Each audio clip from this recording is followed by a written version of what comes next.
Bonjour les sorciers, sorcières, moldus, craquemolles et créatures magiques, bienvenue sur la Plume d'Edwige. Je suis très contente de vous retrouver pour ce nouvel épisode, j'espère que vous allez tous très bien. Aujourd'hui, je vais vous faire un résumé sur l'histoire du sorcier et la marmite sauteuse.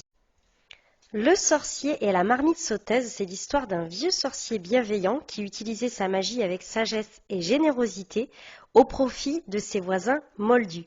Il disait que ses potions, charmes et antidotes jaillissaient telles quelles de son petit chaudron qu'il surnommait sa marmite de chance. Les gens venaient le voir à des kilomètres à la ronde pour leur exposer leurs problèmes et ce sorcier était heureux de pouvoir les aider en remuant quelque chose dans sa marmite. Il vécut jusqu'à un très bel âge et il mourut en léguant tout à son fils unique.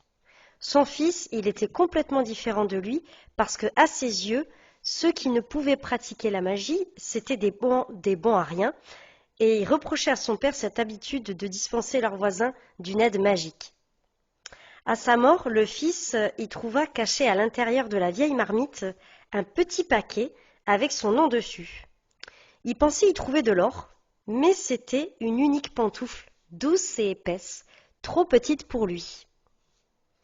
Dans la pantoufle, il y avait un parchemin avec écrit dessus « Avec l'espoir le plus cher, mon fils, que tu n'en auras jamais besoin. » Le fils y maudit la sénilité de son père, qui avait pour lui l'esprit ramolli, et il jeta la pantoufle dans le chaudron en décidant que la marmite lui servirait de boîte à ordures.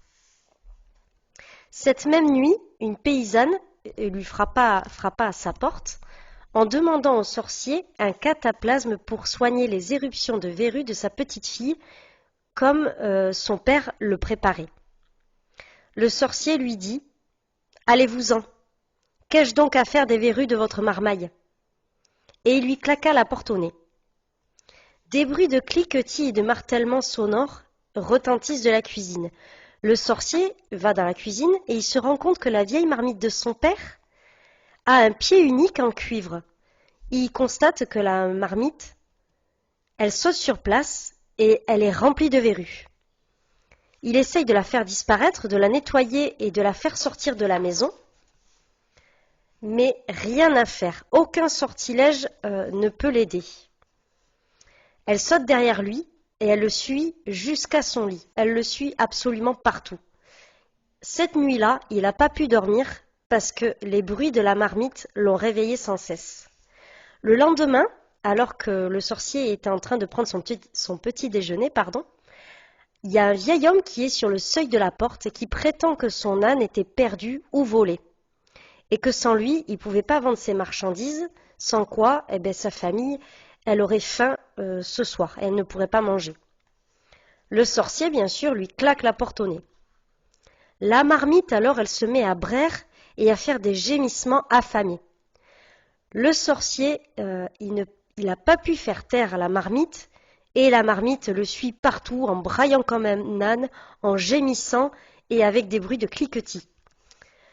Ce soir-là, il y a une jeune femme qui frappe à la porte en sanglotant que son bébé était gravement malade et que son père, il lui avait dit de venir la voir si elle avait des ennuis. Bien sûr, le sorcier lui claque à la porte au nez. La marmite, elle se met à se remplir d'eau salée et elle déverse des larmes, elle saute, elle gémit et elle braie comme un âne. Au fil des jours, plus ça va, plus la marmite, elle se met à pleurer comme un bébé, geindre comme un chien, déverser du fromage caillé, des limaces affamées, et ça s'arrête plus. Il pouvait plus dormir ni manger, et elle le suivait toujours partout et il pouvait rien faire.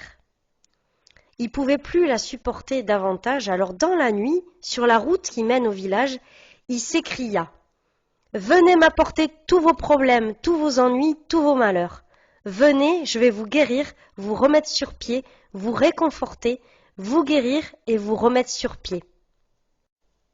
Avec la marmite de mon père, j'apaiserai tous vos maux. » Il lançait des sortilèges le long de la grande rue, à l'intérieur d'une maison, les verrues de la petite fille disparurent durant son sommeil. L'âne perdu fut retrouvé avec un sortilège d'attraction, il était en fait dans un bosquet. Et le bébé malade y fut inondé de dictame, et il se réveilla rose et frais. En réglant les soucis de tout le monde, dans chaque maison, la marmite, elle devint de plus en plus silencieuse, de plus en plus propre et brillante. La marmite, elle recracha la pantoufle qu'il avait jetée au début de l'histoire dedans.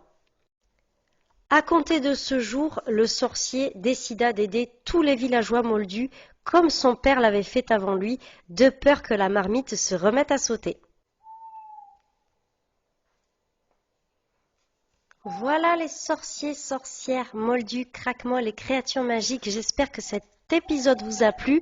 N'oubliez pas de vous abonner, de me dire en commentaire si vous avez déjà lu cette histoire des contes de Biddle le Barde. On se retrouve bientôt pour un nouvel épisode et je vous dis à bientôt les Potterheads. Salut!